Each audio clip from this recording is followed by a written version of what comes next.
रामदूत बनकर हनुमंत लाल गए हैं। भगवती के चित्त को आश्वासन मिला है। और फिर हनुमान जी ने कहा, माँ मुझे भूख लगी है। और फिर उस वाटिका की जो दुर्दशा हनुमान जी ने की थी वो तो आप सब जानते हो। फिर पकड़कर हनुमंत लाल को ले जाया गया था।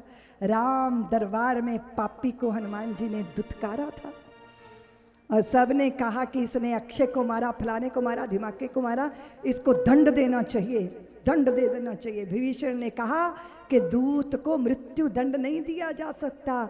बानर की जो पूंछ होती है ना, उसमें बड़ी उसकी ममता होती है, तो इसकी पूंछ पे आग लगा देनी चाहिए। हनुमान जी सोच रहे थे वृक्ष पे बैठे बैठे, जब त्रिजटा सपना सुना रही थी कि मैया जानकी, मैंने सपना देखा एक बानर आया है जिसने लंका जला के भस्म कर दी। तो हनुमान जी सोच रहे थे मेरे एजेंडे में ये प्रोग्राम तो था नहीं, कहाँ से व्यवस्था होगी। लेकिन जैसे ही लंका वालों ने हनुमान जी की पूंछ पे दुनिया भर का सन बांधना, रुई बांधना, कपड़े लत्ते, मनो टनो कपड़े बांध दिए, पूंछ बढ़ती गई बढ़ती गई। हनुमान जी सोच रहे हैं अब समझ में आया कि भगवान ने त्रिजटा को सपना दिया और इन निशाचरों की बुद्धि फेर दी है। लंका की ठुकाई पिटाई घड़ाई की सारी व्यवस्था अब सारे लंका वाले अपने अपने घर से लाए थे। कौतुक बन गया था उनके लिए। कोई कपड़े ला रहा है, कोई घी ला रहा है, कोई तेल ला रहा है। और हनुमान जी सोच रहे हैं कि भैया भारत में भंडारा होता है तो सभी के घरों से राशन पानी आता है, और जहाँ से राशन पानी आता है फिर भंडारे का प्रसाद भी वहाँ वहाँ जाता है। ये प्रसाद अभी सबको बांटना है। अग्नि लगाई गई और फिर धू धू करके हनुमंत लाल कभी इस अट्टालिका पे कभी उस अट्टालिका पे, इतने में बादल आ गए, बादल बरसने लगे। हनुमान जी ने इंद्र को फटकारा कि यहाँ रावण के पायों से देवता बंधे रहते हैं, अब लंका जलाने का अवसर आ गया तो तुम बादल बनकर आ गए। इंद्र ने कहा हनुमान बादल आए हैं पर बादलों में पानी नहीं है, पेट्रोल है, जहां भी गिरेंगे और भड़केगी, निश्चिंत रहो, चिंता मत करो। सिद्धांत है ये, जिन मोही मारा तिन में।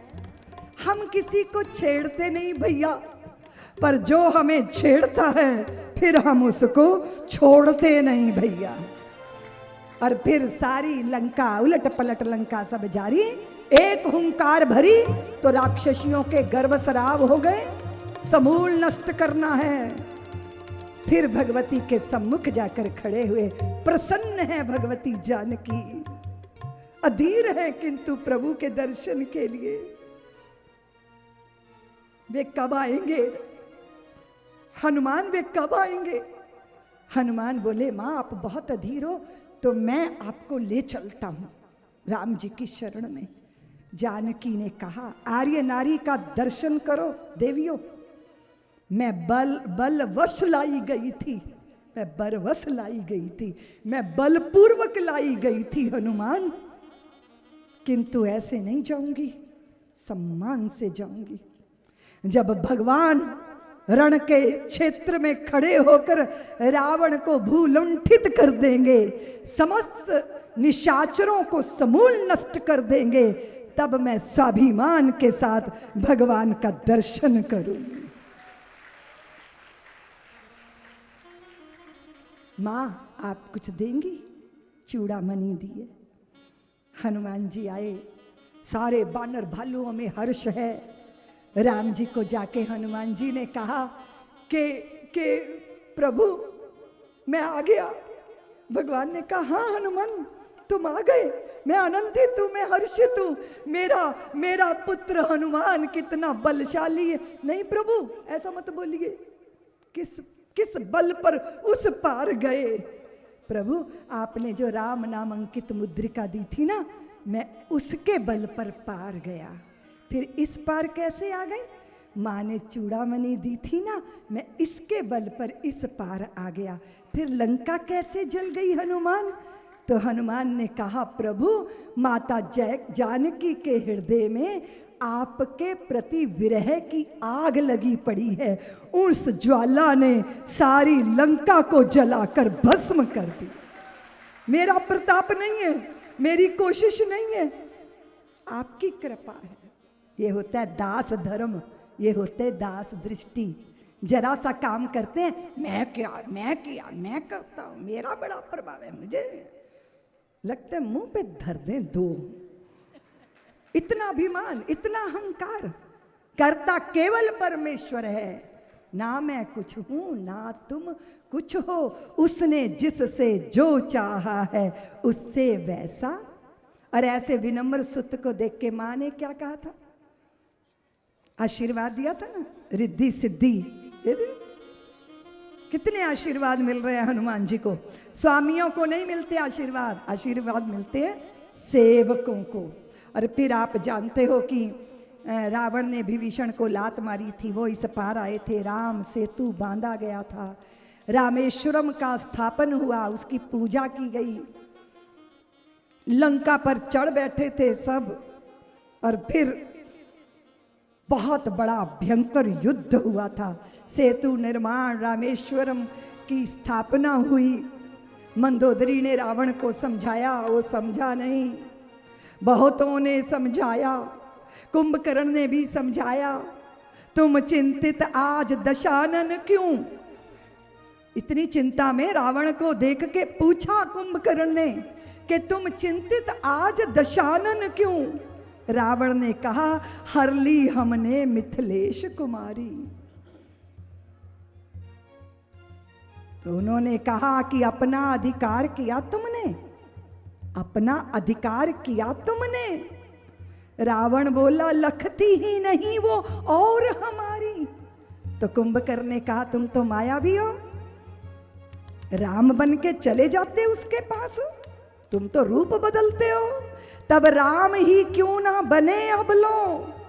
तो रावण ने कहा, इसमें है भय हमें महाभारी, रूप राम का रूप लगा धरने, तब मात समान लगे पर नारी। मैं राम बन जाऊंगा तो मेरे हृदय की वासना विदा हो जाएगी। राम होना, राम बनना है। हमारे यहाँ रामलीला में जब राम रूप धरते हैं, है ना, कोई राम का अभिनय करता है तो भी हम भारतवासी उसकी आरती उतारते हैं, क्योंकि उसमें रामत्व आ गया है, उसमें राम का अंश आ गया है।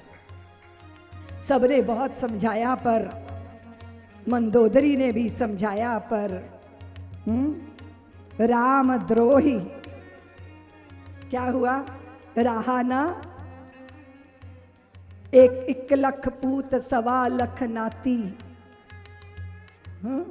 सेना बांध कर गए थे भगवान। सेना, संगठित सेना, नल नील हनुमंत लाल चले चले वहां। सौरज धीरज ते ही रथ चाका, सत्यशील दृढ़ ध्वजा पताका। सत्य के समक्ष असत्य का पराजय, धर्म की जय के लिए महासंग्राम, रावण का अभिमान का नष्ट होना, विभीषण का लंकेश्वर बनना, पुष्पक विमान से जानकी सहित ठाकुर का अयोध्या आना, राम राज्य की परिकल्पना का सार्थक सिद्ध होना, श्री राम जी का स्वागत, भरत की विरह अग्नि शांत होना, और गुरु वशिष्ठ जी के द्वारा प्रभु श्री राम के माथे पर राज तिलक अंकित करना। राम राज बैठे त्रैलोका, हर्षित भये गए सब शोका। गुरु वशिष्ठ द्विज लिए बुलाई, आज सुघरी सुदीन समुदाय। अब मुनिवर विलंब नहीं कीजय, महाराज कहाँ तिलक करीजय। दैहिक दैविक भौतिकता राम राज नहीं काहू व्यापार। अद्भुत वेद मंत्र द्विजों के द्वारा, नव में सुरों के द्वारा पुष्प वृष्टि, प्रथम तिलक विशिष्ट जी के द्वारा सारा आर्यवर्त धन्य हुआ। सब्सक्राइब करें साध्वी ऋतंभरा जी के YouTube चैनल को और हमारी वीडियोस को सबसे पहले देखने के लिए बेल आइकन को दबाना न भूलें।